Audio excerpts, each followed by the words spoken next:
Am I the a-hole for what I said to my sister after she insinuated I should sell a car and give her money? I am 48 years old, married but child-free by choice. It's something my wife and I agreed on early in our relationship. We both have pretty good jobs and are able to afford many expensive items and activities. I attribute this to our jobs, obviously, but also the fact that we are child-free and live in a one-bedroom apartment. I own a manufacturing plant that was given to me from my father. On that property, I store 4 classic cars that I have bought/restored. I have always been a car guy, and I plan to buy another car in the next year too. I have one sister who is younger than me and never made the best decisions in life. She has a boyfriend who she lives with after getting divorced twice. She's also in her late 40s, and she has 2 kids who already seem smarter than their mom. She makes an okay living, but she's the breadwinner while her boyfriend that she lives with spends most of his time stoned and playing Xbox. He's always looking for a new job or blaming the capitalist system for him not having a job. Her daughter 10 is a very good singer. I don't have an ear for talent, but to me she's very good. My sister has wanted to enroll her in lessons with a private coach but cannot afford it. Sister has asked me to help her out since she is embarrassed to ask our parents and she also does not speak to the father of her daughter. I declined politely until she made a comment about my money and cars. Just another must-be-nice comment that I'm all too sick of hearing. Now, here is where I made my a-hole comment. I said, maybe if your boyfriend can put down the dope for all of 10 minutes, he can help you out. And I have 5 cars, I'll buy another 5 before I give you a dime. I said her daughter isn't my responsibility. She's got a mother and a father. If they can't figure it out, it doesn't fall on my shoulders. My sister called my wife and told her how mean I was to her. My wife now wants us to give the money, but I don't want to. Sure, we can afford it, but I'm not my sister's welfare. Last bit, I'm sure some of you will make a comment about how I refer to her daughter, not my niece. Well, they live in another state and have for the entirety of her life. I don't see my sister nor her kids much at all, so I don't really know her kids too well. I send them birthday and Christmas gifts, but I'm not close with them. Edit, this is coming up a lot in comments. My sister could have had a stake in the business, but she didn't want to work there. I worked for my dad all my life and learned a business, but she never did. She knew she wouldn't be getting anything with it, and she was okay with that. I also have given financial support to her before. Now for the top comments. Some people here are missing this piece. I declined politely until she made a comment about my money and cars. Just another must-be-nice comment I'm all too sick of hearing. Bolded is my emphasis. So it's been years of making snide and passive-aggressive comments by the sister. The sister that is too ashamed, or too chicken, or just maybe, has depleted the parents' money train because of her constant begging. Maybe she's made too many snippy comments to the parents too, and they've finally had enough. Now, if she'd been nicer all these years, Opie probably wouldn't hesitate to help out. Opie took on the family business. Opie has made it a continued success. Opie made personal choices that resulted in having a comfortable life. Nobody is obligated to help raise or fund their siblings' children. Sister seems to have a habit of making not-so-smart life choices. That is not Opie's problem. Could Opie have been nicer? Less insulting? Sure. But even the most patient people finally have enough. And that's what this sounds like. Not the a-hole. My brother's ex-wife does this every time my mother gives him something. My mother gave him her old car instead of trading it in when she got a new one, and his ex did the "wow, must be nice" sneer and condescend, and my brother just smirked and said, "It is nice." You were honest about your perspective, and it sounds like your sister needs to get in touch with honesty/reality about herself and others. If she's been expecting other people to take greater care of her and her children than she does, that's unrealistic at best. The articulation may have been frank, but it sounds like she needed, and Opie definitely needed, to have a vivid picture painted. I say not the a-hole. She acts this way because she's one of those nothing is ever my fault people. Next story. Am I the a-hole for removing my daughter's bedroom door because she won't stop slamming it? I, 40 female, have 3 kids. Maggie, 14 female, Levi, 12 male, and Charlie, 10 male. Levi and Charlie share a bedroom, and Maggie has her own room as the oldest and also only girl. Maggie's a great kid. She does her homework, helps with chores without too much complaint, doesn't bug her little brothers too much. The issue is that she will not stop slamming her bedroom door. When she gets up to use the bathroom at night, She slams her bedroom door on her way out and back in. When she gets up in the morning or goes to bed at night, she slams it. Pretty much any time she enters or exits her room, the door gets slammed.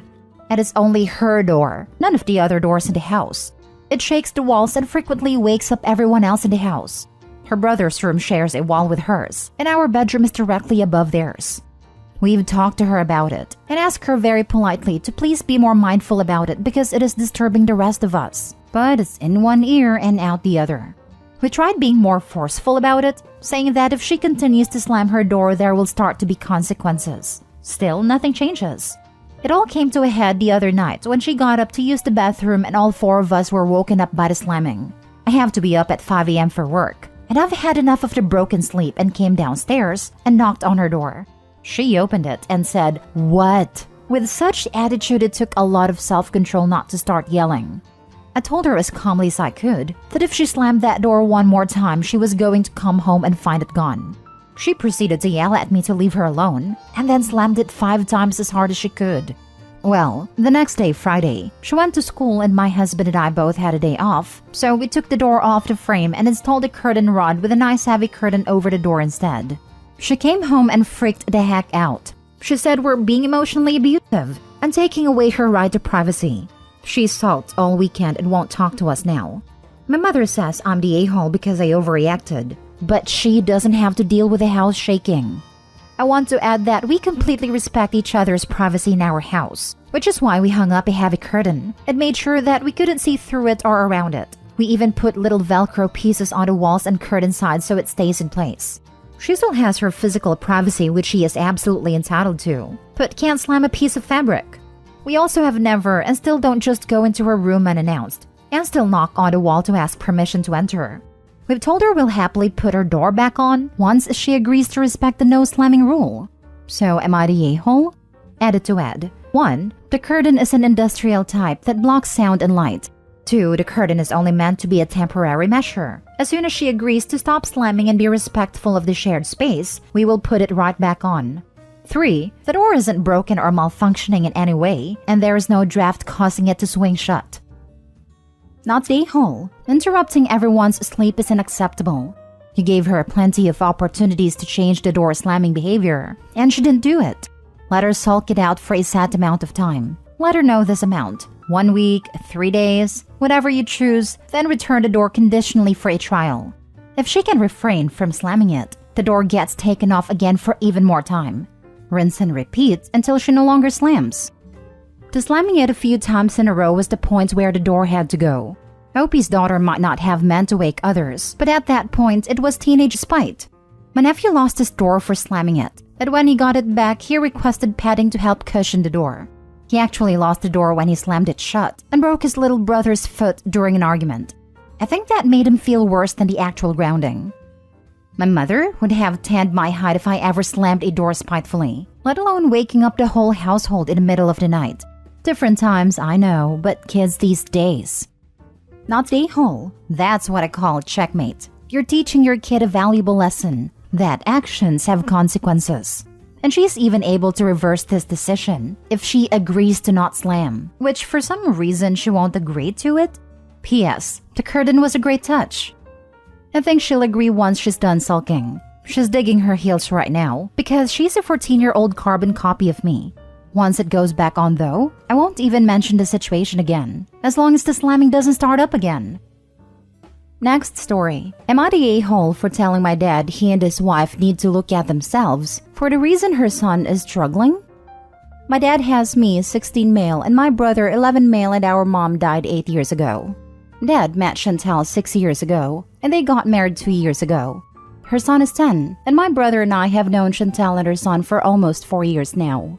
Chantal's son, Kyle, is an only child, has no dad, no extended family, so he latched onto me fiercely when we met. It was frustrating how he'd insert himself into stuff with my brother. He'd invite himself along, he would try to touch me and hold on to me, and my dad and Chantal told me to allow it and hug him when I'd tell them it made me uncomfortable and annoyed me. Eventually, I started to stop him and tell him not to touch me and not to cling to me. Dad and Chantal realized the three of us hadn't bonded the way they wanted us to. for Kyle. So they insisted on leaving me with both him and my brother and having me babysit them while they left the house. This was during the day and night. Dad would also set up times where I had to take them to the park. So I should bring up my brother and I are close, like super close. We lost our mom, all 4 grandparents, and our only uncle, though we have aunts, in a space of like 3 years. Losing them made us closer. I was always an affectionate big brother, my mom used to say, and our relationship is so easy and natural that we hug, or I'll ruffle his hair, or he'll sit on me sometimes if he wants something. None of it is forced, and it just kind of happens. Kyle saw a lot of that during the forced babysitting, the forced park trips, etc. And he never got to hang all over me, or be my shadow like he wanted, and I'm not affectionate with him. And it's caused him a lot of trouble dealing with stuff. Chantel was concerned, and so we went to therapy for that. He admitted to being jealous and that he hates my brother, but he also wants me all to himself. He's still in therapy, but he told Chantel that he's never going to be happy not being my brother. Chantel and Dad blamed it all on me. They said I had a responsibility to Kyle to be a good brother to him, and that it was my job as the oldest to look out for him and make sure I was loving him the same as I love my brother. My dad has brought it up a couple of times on his own as well. At the last time, I told him that he and Chantel should look at themselves because they knew Kyle was seriously clinging with me, and they sent him out with me and my brother knowing we're close and have an affectionate relationship, and did nothing to make sure we'd be okay. He told me I should have put my own feelings aside and done what Kyle needed me to do. And Chantel was like, how dare I blame them? And she called me evil for blaming them when I have destroyed her son. Am I the a-hole? Now for the comments. Not the a-hole. And yes, it is your father and stepmother's fault. Kyle should have been told that the two of you are brothers. Plus, you've both suffered the same serious losses in a very short time. That means the two of you have a special bond. Kyle needs to be taught his bond with you will be different because of that, and he cannot force it, otherwise that will only drive you further away. And no one should ever be forced to accept affection and clinginess from someone if it makes them uncomfortable. You have the right to pick and choose who's allowed to touch you. I worry about you, to be blunt. In a few years, you're going to be able to live on your own, and you're going to want to have contact with your brother. I suspect your father and Chantel will forbid your brother from coming to see you unless Kyle can go too. Perhaps if you could persuade your father and stepmother into family therapy, the perspective of a qualified professional might help you. I worry about the brother too if Kyle has that much animosity against him and wants him out of the picture. Not the a-hole. Harsh truth time. He is not your brother. He's the child of the woman your dad married and nothing else to you. There is nothing wrong with that. Feelings cannot and should not be forced. Them forcing him upon you is a surefire way to ensure that you will never see him as anything other than annoyance. Why do parents and step-parents on here always think they can force relationships? It's so obviously going to breed resentment and tension and backfire every time. Not the a-hole. Last story. Am I the a-hole for not wanting to cancel our honeymoon despite what happened with my brother-in-law? My husband, male 32, and I, female 24, just got married 3 weeks ago, and we are currently celebrating our honeymoon. The plan was to travel for 2 months for different countries of Europe, Asia, and Africa. We currently are in Spain, and we are supposed to take a plane to Morocco in 2 days. However, my husband wants to cut the trip short and go back to our home now. The thing is, his brother is in a horrible situation. His wife and daughter had a car crash, and they're in the hospital. The kid is fine, but his wife has to be a little longer in the hospital. That's all I know. I told my husband that I understand he wants to support his brother, but he's not a doctor, so he can't do anything to help really. And his brother's wife is fine. She probably only has a broken leg or something, and that's why she needs some more days in the hospital. I told him to just call his brother and ask to talk to his wife, so he can send her his best wishes, and that's all that he can do honestly. His parents and his in-laws are helping with the kids, so there's really nothing they need help in. I told him our honeymoon was important because it's a time for ourselves to enjoy and spend together. He wasn't having any of it. He called me selfish and then he kicked me out of our bedroom. I had to ask for a new one until he decided to let me in again. He told me that he's leaving tomorrow because he needs to be supportive of his brother and told me I can continue the trip by myself. But that's not the point of a honeymoon at all. I told him so, and he said that if he would have known how witchy I was, he would have never dated me. Am I really wrong here? Doesn't matter how well your in-laws are doing. The only important thing here is that your husband doesn't feel right staying away from his family in this time of need. Your husband is not having fun with you right now. He is not enjoying your company because his mind is elsewhere and he is worried for his brother. Yes, it is 100% wrong of you to ask him to disregard his own feeling just so he can keep you company for your own little sake. You're the a-hole. I agree, but I find it very weird that according to OP, her husband knows what is wrong and is refusing to tell her. She wants to call the hospital and see, but he also doesn't want that. It would get me thinking what was going on, to be honest. I think not the a-hole or everyone sucks here. Unpopular opinion, but not the a-hole. No one died or is on life support from the sounds of it. No major surgeries and the brother has support. I would not expect my brother to cut his honeymoon short to come home, especially if I had several others helping me out already. If someone had died, was near death, or was severely disabled, it would be different. Yeah, my partner had a severe work accident that resulted in him being hospitalized for over a month. His family was there for us, and my parents. I would have been really confused if any of my siblings have canceled a really big trip to come sit at a hospital with us. A phone call and checking in to see how things were going was fine, not the a-hole. Yes, maybe I'm biased because I'm not close to my family at all, but sounds like they're coping and have a solid support network. It sucks it happened, and it sounds traumatic, but FaceTime is a thing. Also, on the flip side, if I was in a wreck and ended up needing to spend a week or two in the hospital, I would not want my sibling or anyone to cancel their honeymoon/holiday to come see me if it's been established a death is not imminent. Not the a-hole.